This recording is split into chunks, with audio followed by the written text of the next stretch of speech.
Oh yeah, we're giving advice. Right, that thing that we're doing. So Cutie Pie says, I'm having trouble understanding if someone is interested in me or likes me, or if they're just being nice. I don't know how to tell these things apart. What should I do? You should ask them. If it is hard for you to read some signals, be direct. You gotta ask. Like, you can't just guess. Wondering and overthinking and thinking and overthinking. No, don't do that to yourself. But women's signals are all over the place. Ask. And if you don't like the way that she communicates, go find another woman. Do not try and take two puzzle pieces and force them to fit together. If you don't like their communication style, they're not for you. Period. You don't have to try and change her or try and get some kind of all-knowing seeing glass. There are other women. What if you're scared of women? Well, there's always the men.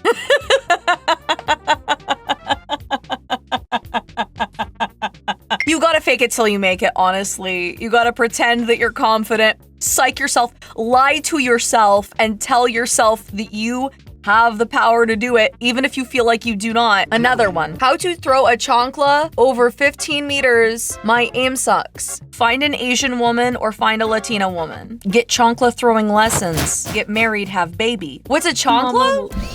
This is a chancla. How to stay as fit as you, mama. Wake up in morning. Eat protein. Go to gym. 20 to 30 minute. Go home. You did it. Repeat. Listen, I'm not fit. I'm trying to like build muscle and be cute. Make healthy life choices. Use the method that works for you. You don't necessarily have to have smaller portions. Who is Jim? I don't know, but I saw him today. Can you stop hitting Jim? He doesn't like it. That's not what he told me. Listen, maybe he tells you something when he's with you. When he's with me, he says more. So he's into it. Behind closed doors, he's not gonna tell you this. He doesn't want to appear weak, but I know him. What the f- I've recently gotten into a long distance with a girl. We've been dating for a month now. I know your name and we've been on video calls. Okay, you know her name. So I know I'm not getting catfished. Okay.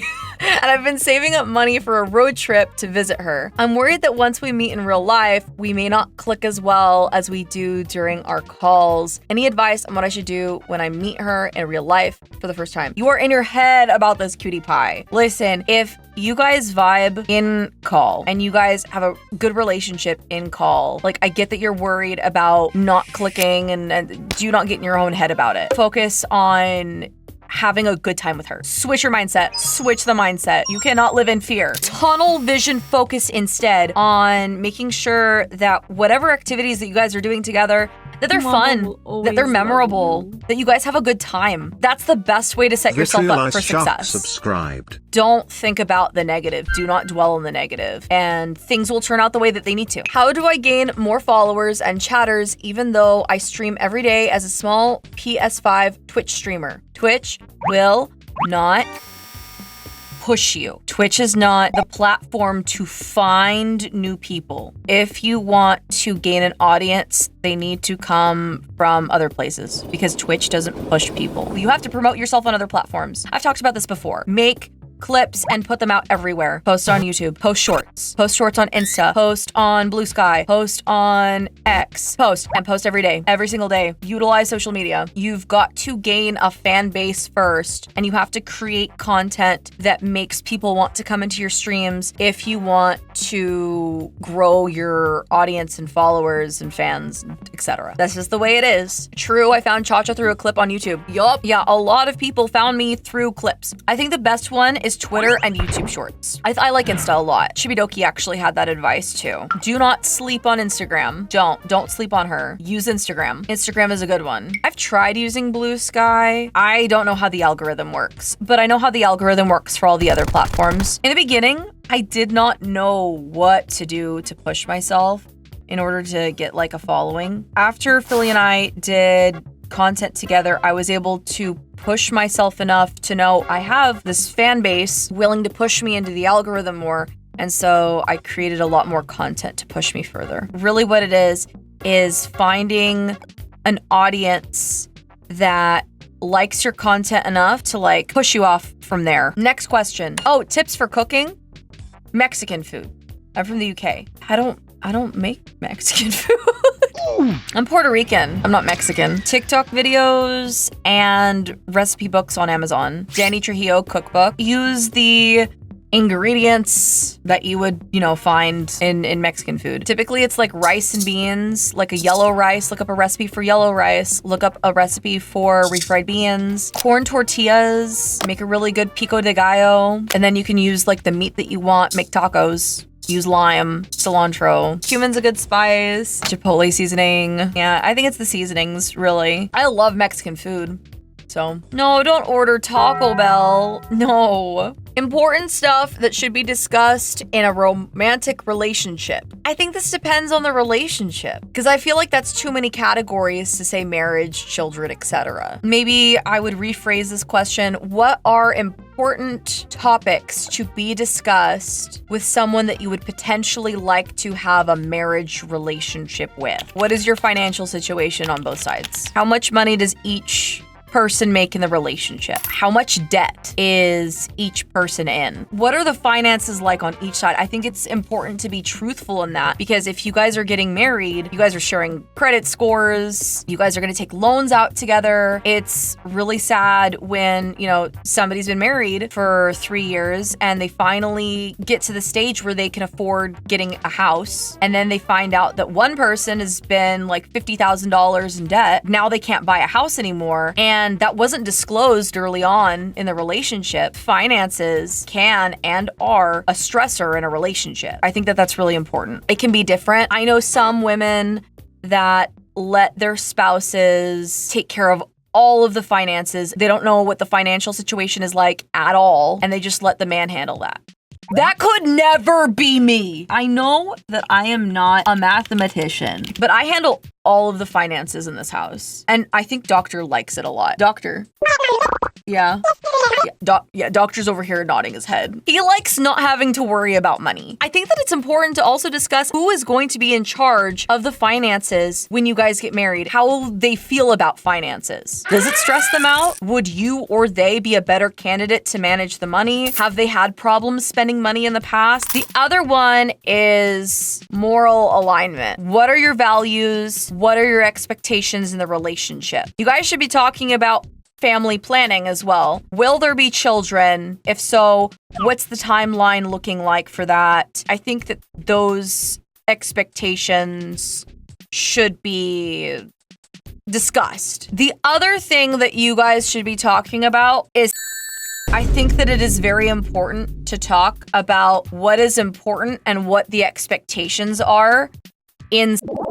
If you feel like that's an uncomfortable topic, then you're probably not far enough in the relationship to have that conversation, period. This isn't a subject that's like, oh wow, that's really like perverted. People in a loving relationship have sex. If you are married, you should have sex. You should enjoy it. You should have a good time. And I think that having these conversations, even if they're hard, you should have them anyway. Likes, dislikes, limits, boundaries. That's important. If one person feels uncomfortable having sex until marriage, don't shame them. If someone's had multiple partners, work through your feelings and how you feel about that with each other. This is a per relationship, per person sort of thing. Healthy relationships do demand hard conversations, especially if you plan on being life partners together. Never bring up the past. I don't think that's necessarily true. I think that if it's important to talk about, you definitely should. I mean, if you got yourself $60,000 in credit card debt, that happened in the past, you should probably talk about that. If it's like talking about your entire relationship with another person, probably don't do that. Having hard conversations like these, especially about are really important because they're very revealing about other people and their mindset. It's a really good way to find those red flags fast before you're committed with them in a long-term relationship. The standards should be equal all across the board. If you say that you want an open relationship, that is up to both parties. And, boundaries need to be respected. I'm afraid I'm too annoying. I try to talk to my friends every day, but some people have just blocked me out of nowhere without saying anything. How do I know if I've been annoying, like too annoying? I feel like I don't have enough context to be able to help with this kind of question because I think that this is like a per individual situation. It's a very custom experience that you're having. I mean, it could be that you were blocked because you were too annoying, or it was because you asked for $100 last week and you didn't pay them back when you said that you were going to. You know, it could be that you're too annoying, or it might be that, you know, you told your friend that they were extremely obese and a jerk, but you were, you know, just trying to share hard truths. I think this question requires a lot of social awareness. If you feel like you're being annoying, try asking how comfortable are they with frequent communication? How much is too much? Would they rather be contacted once a day, twice a day, for anything? See, I feel like the situation is more like, I'm contacting you. Am I too annoying? And maybe they are getting annoyed by the frequent insecurity questions. It could be that you come off as insecure and they don't want to feel like your therapist and be the emotional stability you need to reassure yourself. Don't go calling at midnight. Don't spam. I don't know enough here. I need more context, I suppose. How to clean tea marks on my sink. I drink like 3 to 4 whiskey glasses of tea every day. And after like a month, my sink and my glass have become brown. Ajax. I think it depends on the kind of sink too, but Ajax. I have begun to get a crush on this girl that trains the same place that I do, but I don't have the feeling. I want to try and make more out of it since I don't consider me worth her time, since I don't see myself worth much for another person. And don't want to waste time on me. Don't know if I should try to look more positively on it or if it's not the time to do that. It's an interesting thought process that you don't feel like you're worth her time. Again, I don't know what's going on. Why do you feel like you're not worth her time? Is it because she has a set of expectations that you feel like you can't meet? I feel like this person is very much in their own head about it. I don't have a lot of information to go off of, but I would definitely say gauge interest by asking if you could hang out more and get to know each other better. Is this just like a general insecurity where it's like anyone, or is it just her? Or is he just really nervous about not being able to get with her because he likes her so much? Fake it till you make it, dude. Tell her straight up, you know, that you're interested in dating her. Here's another thing about dating. If you start off as friends, sometimes it's harder to push past that friend marker. But if you go into the relationship and say like, hey, I'm interested in dating you, there's clear expectations right up from the front. Instead of putting you in the friend zone, she's going to be like, okay, he's serious about like seeing me as a potential like partner or whatever. I have an inclination for drawing things like bionicle type robots, speculative biology, and hot women. Do you think such things would be considered a red flag, undesirable trait to a girl? And if so, or not so, why? I think it's great to have hobbies. And I've talked about this before. Better to have a hobby that you put money into that isn't drugs or loose women or alcohol. If you like drawing, I think that that's a fun hobby. And if she's interested in you and she's interested in your hobbies and what you like, that's the kind of girl you want. I don't think that having hobbies should make you a red flag unless your hobby is like a blow-up doll collection. Maybe that's kind of a weird hobby, especially if you use everything in your collection. Well, I have a little group of old-time friends, me, Carl, and Janice. We have been friends since we were 12. We are now at college, and we have always studied together. We used to be the excluded ones, but puberty helped Carl and Janice a lot. They got fit, found some popular people to walk with, and right now, I'm the only gamer nerd who really looks like the one in the group. I'm fat and antisocial. The others can pass as popular if they want. The sweetest little cutie pie. Carl had a love interest on Janice for as long as I can remember, okay? Always tries to go where she goes, always tries to play and watch whatever she likes. And he already told me he feels more than friendship for her. We often almost split because Janice likes some very social stuff and I can't stand it. So Carl goes after her and I keep doing my stuff until they come back after a week or two. Recently, Janice told me that she was seeing me with other eyes and wanted to try out dating, I would have jumped on the opportunity of dating a nice girl any day, but my boy liked her, so I told her I could only see her as a friend right now. This is juicy! She got furious because I'm always saying she's amazing and guys would want to date her, but as soon as she tries some with me, I deny her. Why does this sound like a green text? An accusation that is obviously hard to argue with without talking about Carl's feelings for her. But wait a minute, Carl is angry at me too because it looks like the girl he loved for over 10 years gave me a chance and I'm the a-hole because I'm not her right now. Carl's mad that his buddy isn't getting with her, but Carl likes her a lot. They pissed me off for the whole freaking week about this. I said I am antisocial. I have an extremely low social battery. They ran it down completely. In anger, I finally freaked out and told them I'm not going out with Janice because this guy has liked her for a decade and I wanted to respect that. But I would have acted differently if I knew he was such a Yeah, I was angry. I have not said it in a good way, but I kind of said the truth here. But now Janice is angry because I should not have tried to choose who she likes for her.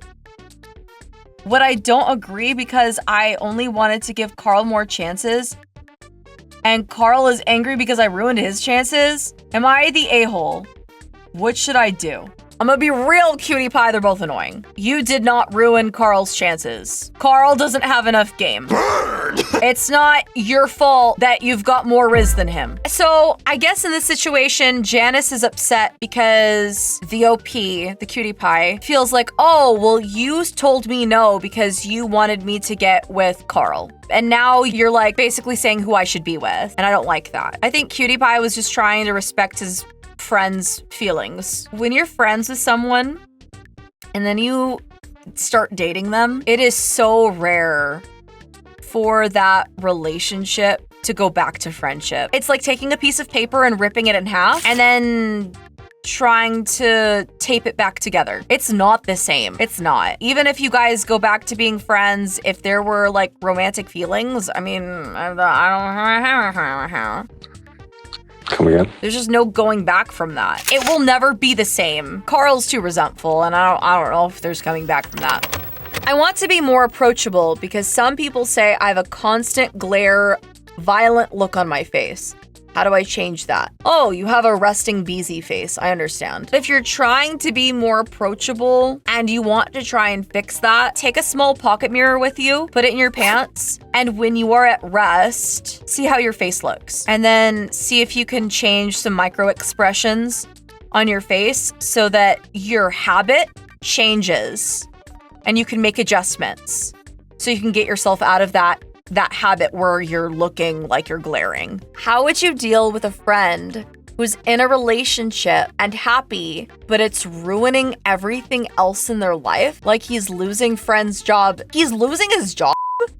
Family, friends? I do not have enough context for this story. I wish I could help. There's not enough in this story to help this cutie pie. If you're the friend of someone who's in a relationship like this, there's probably a lot of factors for them for not breaking up. Like, they're really attractive. They like the way that they feel when they're with that person. There's electricity, there's passion. How do you communicate with someone who's love struck like that? You can't. They're like a junkie on a high or whatever, because in a lot of cases, they're wearing their rose-colored glasses and they cannot see the red flags. The real thing is that like they have to unfortunately meet their own rock bottom and just make sure that you are there for them if and when everything crumbles apart for them. Prepare to be the support they need when the time comes. Are hardworking, soft but strong men still attractive to modern women? I'd like to know ChaCha's opinion, more or less.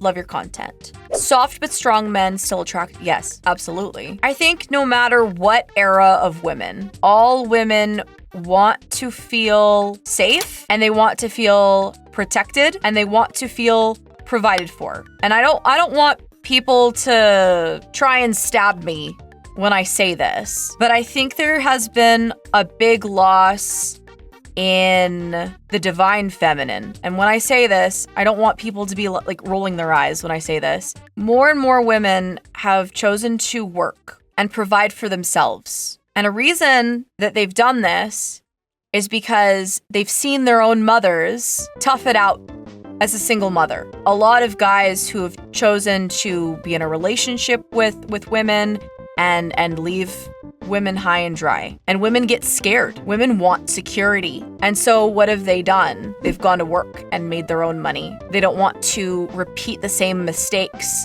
as their mothers and their friends because they don't want to feel vulnerable in that way. Yeah, it's a revolving door. Men want to feel respected and they want to feel valued and they want to provide as a base. But the minute that a woman is working and providing for themselves, well then the man thinks to himself, well, what can I do to provide for her if she's already providing for herself? And I think it does create frustration, and it's made not enough men want to step up because a lot of modern women already have what they need to be secure. I make Doctor feel valued when he does small things for me. When I ask him to open the pickle jar because I cannot. When I ask him to get something from a high shelf and like get it for me. Small things and making him feel valued for little things. Men,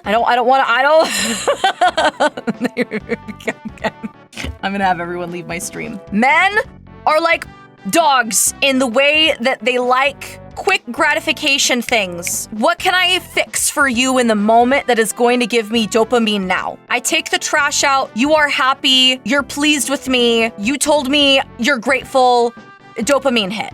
Dopamine hit. Oh, thank you, I couldn't do that on my own. Dopamine hit. Guys like to feel appreciated for the things that they can do for women. And part of having that divine femininity is letting men be in their masculine so that women can be feminine. I am leading a team at a company that has been through a pretty hostile takeover.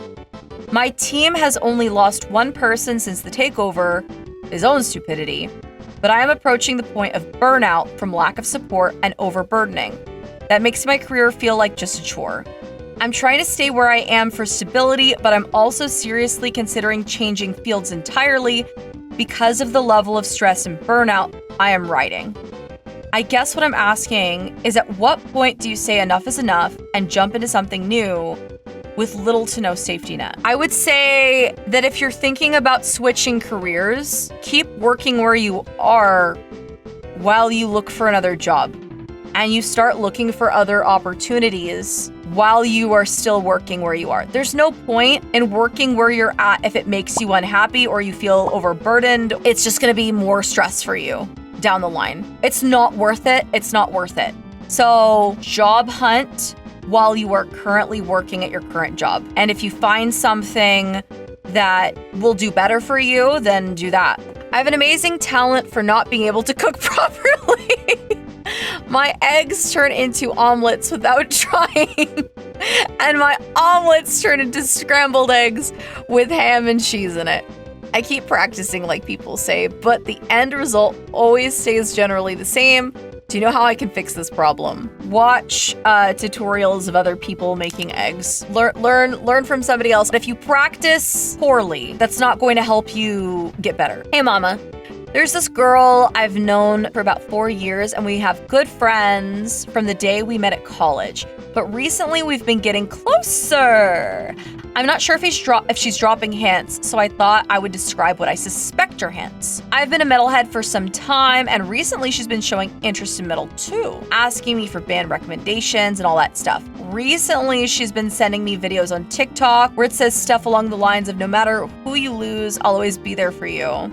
And other similar, she likes you. She's sending you TikToks. She's asking you what you like. She's trying to get into like the same stuff you are. Homegirl likes you. Lucky duck. Like I said, that we're quite close, and she knows that I'm quite insecure and don't have many friends in general. She has been getting quite close to me, and I'm thinking about making some moves, but I don't really want to lose the friendship.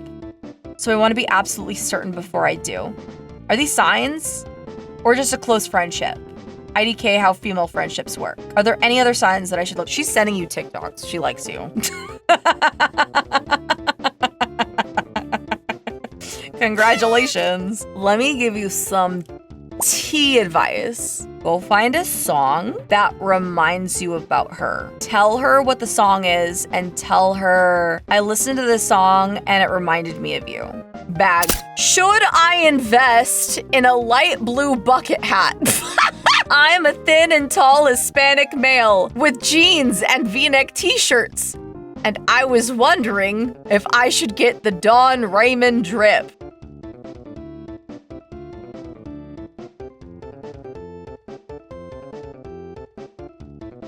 I wouldn't recommend light blue. If you're Hispanic, I would go for what's in your color palette range. Because I was gonna say, I'm Hispanic and light blue does not look good on me. Red is a good one. Red is typically a really good one. Red is a good color. I would consider if you're going for statement pieces, make sure that they look good on you.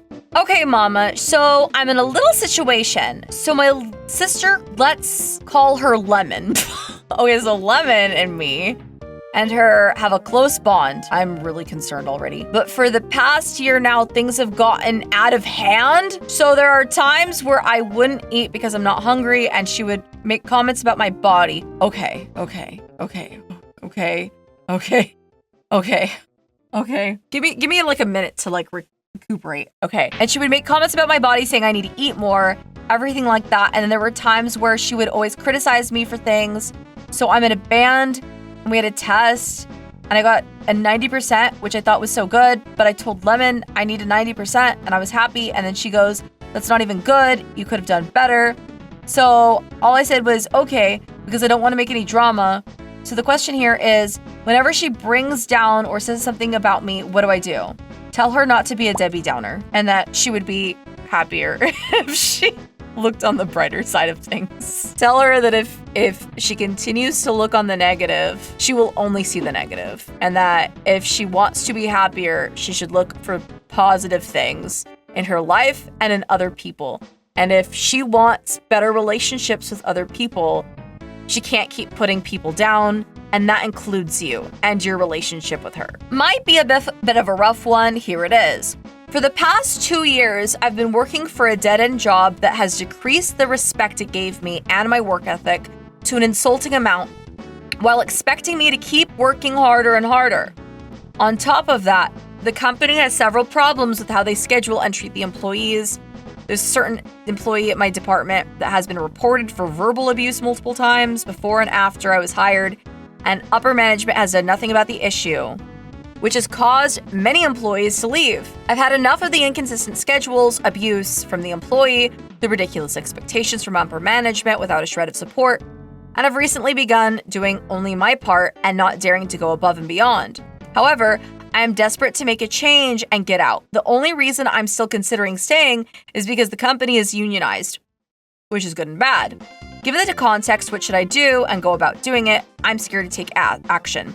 Start job hunting for another job. Same advice as the other cutie pie. You already know that you're gonna leave. You already know that you're only getting disrespected from this job. You're miserable. Do not keep yourself in a situation where you're gonna be miserable. Choose happiness. Hey, my mom and dad hate anime, except for Sailor Moon or Speed Racer, because they're based, those are classics. Any advice on how I should get them to watch anime? I try to get my dad to watch Dr. Stone because that's something he would normally like to watch, but he said no because it was some cartoon crap. Any suggestions? I mean, I'm not gonna lie, some people are just stuck in their ways.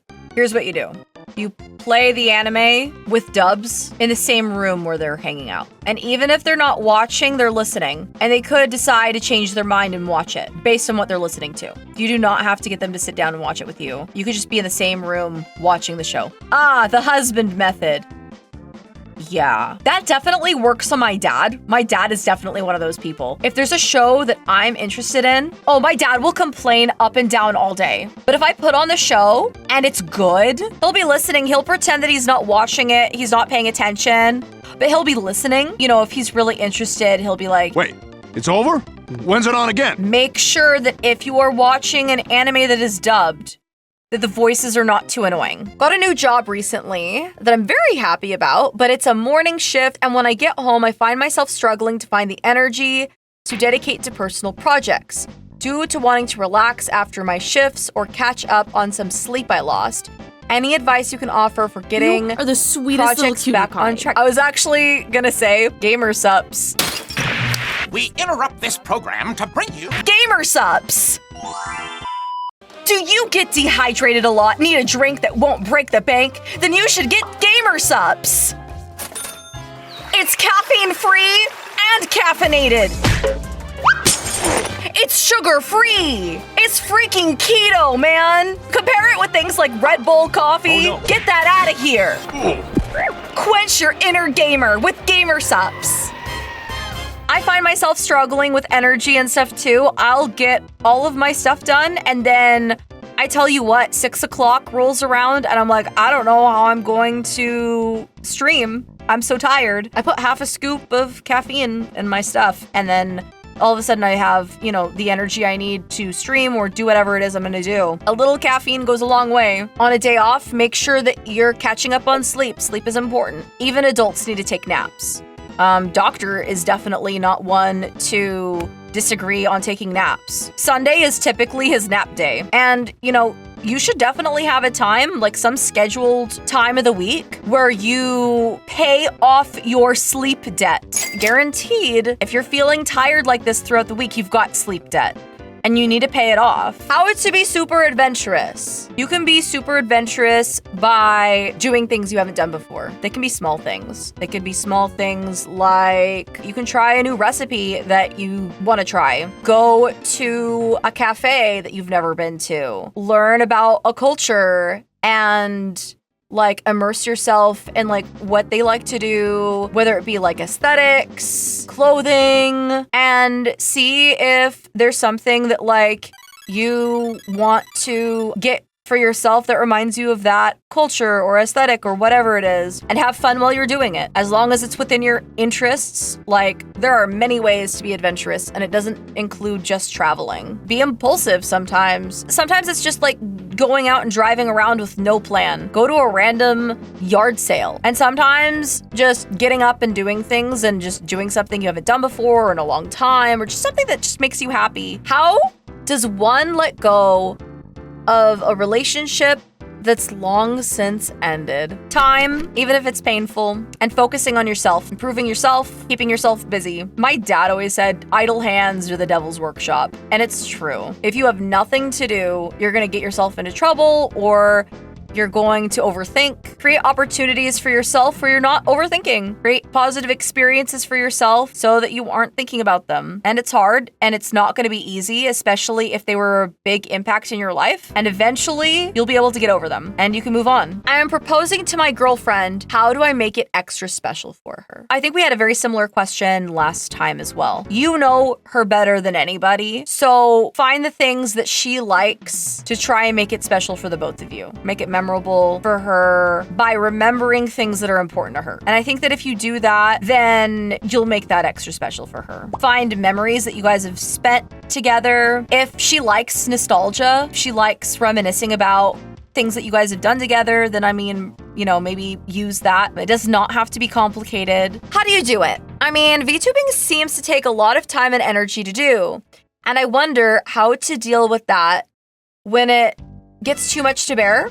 Also, I love your videos. You do great. Thank you. A lot of it is time management. It's hard. It's difficult. I have many various small projects that I do, and I'm not gonna lie, a lot of it I've had to delegate out to other people. My editors, they take care of me. My moderators, they take care of me. Having a team of people that are working for me, that works really well. If you're a smaller VTuber, when I was smaller, I managed everything on my own. Setting aside time with a task list and however you want to go about doing that. But time management is so important. As long as you're managing things well, time-wise, you can do whatever you want to do. And when it gets too much to bear, I take days off. Mother, I need your aid. You see, I am what most would consider the gay.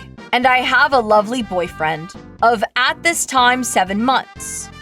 But the issue arises with coming out to family. Currently, I have only told my parents and grandparents. That only?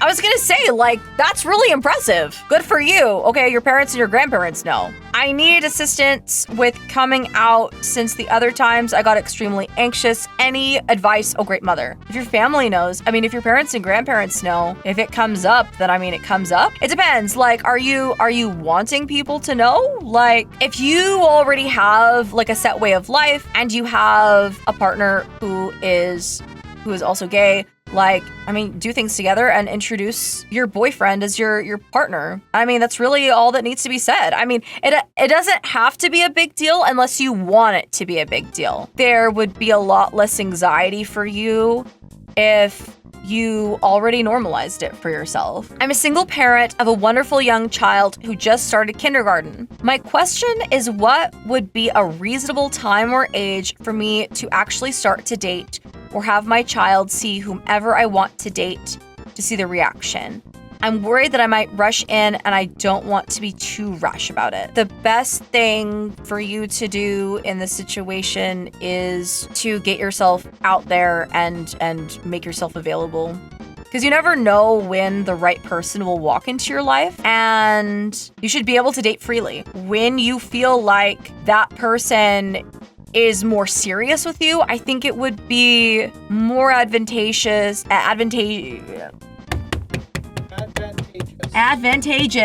for you to only introduce people that you see as being more of a lifelong partner for you. If you see the relationship working out, then make introductions. In the meantime, I wouldn't stop dating. Date who you want.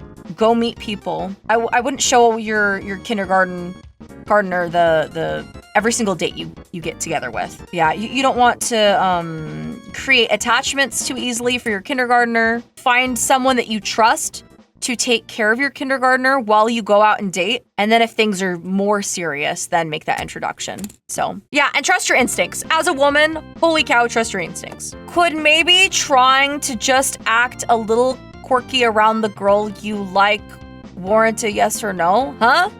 Could maybe trying to just act a little quirky around the girl you like warrant a yes or no? I don't understand this question. Be yourself. If you're quirky, then the right person who matches your freak is going to get with you. Just be your most authentic self. Don't try and act a certain way just because you think that the other person might like that. At the end of the day, they're gonna find out who you really are anyway, and you don't want to make the other person feel like they've been lied to. Because if you like someone, they deserve to be respected enough to not be lied to.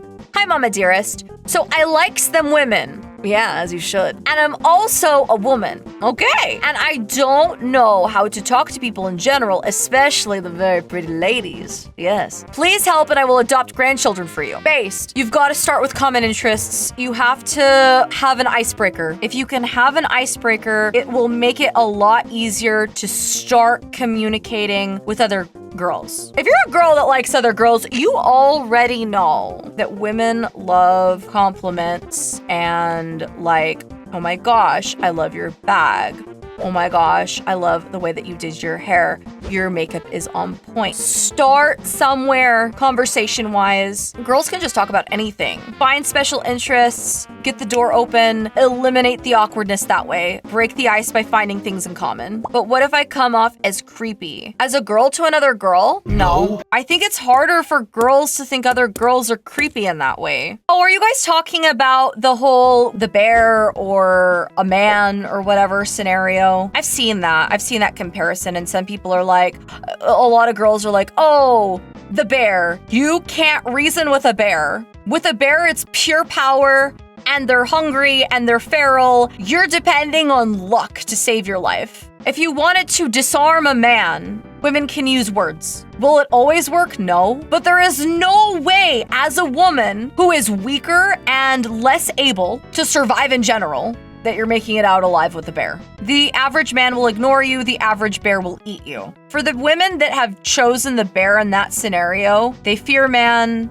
because they've had really bad experiences with men. Just like men who have had really bad experiences with women. For me, am I picking the man or the bear? I'm picking the man. Kicking the balls. It's a lot easier, especially since sweetest little we're shorter pie. and we're closer to hell, that we could probably get a really good nut shot in. It's a lot easier to say, like, oh, hey, I've never had problems with a bear. I've never been around a bear. So, I mean, I've had problems with men. So, I mean, I'm choosing the bear. Easy. What is it, doctor? What is it? What do you need? In data analysis, we call this survivor bias. Mm-hmm. None of the women who tangle with the bear come back to complain about it. Oh, so that's bears true. must not be a problem for women, right? Oh, that's true. Yeah. Survival versus the bear. Yeah. I mean, who's really walking away from the bear? Mama ChaCha. I, 29 male, have been with female companionship since before the pandemic. Haven't dated in almost a decade. Recently got a new coworker who's super cute and kind of crushing hard on. I want to ask her out, but I'm way out of practice and don't want to come off as pushy. What do I do? Thanks for the advice. Gives head pats. Thank you for the head pats. Ask her on a date. You can try and make it more casual, like, hey, there's this movie I really want to see, but I don't want to go alone. Do you want to come with me? Hey, I have 2 tickets to a local exhibit at the museum, and I was thinking it would be fun to take you out. I think we could have a really fun time. Do you want to go with me? You present it as an offer. You have the date in mind already. This is the same advice I have with collabs too. If you're asking other VTubers for collabs, have the collab already set. Have the plans made out. Have an idea of what you already want to do, and then ask them if they want to go with you. Ask them if they want to do it with you. Have the date pre-planned, and then ask if they would want to go out with you. And I don't think that that's pushy at all. Women love a man who plans things out. And she says yes, and then you're like, okay, cool. I was also thinking about going out to dinner afterwards. What do you like? What's your favorite, like, kind of food? And she says, oh, I like Italian. Okay, cool. I'll figure out a good Italian place for us to go afterwards. Sexy. 100%. If she pushes you off, if she kind of standoffish and awkward after that, she doesn't want to date you. If she isn't willing to reschedule based on your pre-planned date, then she's not interested, and I would just be like, okay, that's fine. And just don't take it too harshly. Just be like, okay, thanks for letting me know. And that's it. Is it better to make it jiggle or I'm going to the next one. Hi, Mama! I could really use some advice. I just got into one of my top college choices to study biomedical engineering. Wow, really cool. At the beginning of the summer, I found out that one of my close friends from middle school is going to be there too. That's really cool. We've been hanging out a lot lately. Back then, she was one of my best friends. We traveled together, hung out, but after middle school, and especially once the pandemic hit, we lost contact and didn't really talk much after. But this summer, we've been talking a lot more, hanging out pretty frequently, sometimes twice a week, nothing crazy, just grabbing lunch or going to play basketball at the rec center. Now I'm thinking about asking her out. A few of my friends say I should go for it, but I can't help but wondering if it would be awkward since the last time we really talked was when we were 14. I'm not even 100% sure if she feels the same way. You are the sweetest and little we'll both cutie be pie. starting out our freshman year of college soon. I don't want to make things weird between us, especially since we just reconnected and I don't want to miss my chance. I would say F it, we ball. Since you guys have had a past together, she doesn't feel awkward about you at the very least. You basically got your foot in the door and you're not going to come off as a creep, which I think is what a lot of men fear. You know, going in and asking someone to date is coming off as a creep. She has the foundation with you already. That's better than a lot of people have. I tell you what, if she's starting college and you guys are too, you guys are going to be really busy. You guys are going to be in different social circles. She's probably going to have the opportunity to meet other dudes, other guys. Get in while you can. Ask her out. Ask her if she wants to like go on a few dates or like do a double date or whatever it is that she wants to do. But see if she's interested in like dating with the prospect of maybe being a potential girlfriend. Snatch that girl early like Doctor did for ChaCha. Honestly, yeah. In college, Doctor basically snatched me up before the dudes primarily did. What slide are we on? 67? How many more do we have? We have 80 total. I think we got through a fair number of them. We did over 30 this time. We got through more than we did last stream, so based and valid. I guess we'll probably have a part 3 at some point. We could probably have a part 3 during our event stream. Do you guys really like these streams? I feel like I get so unhinged with these. I feel like they're very revealing. Too revealing about the way I think.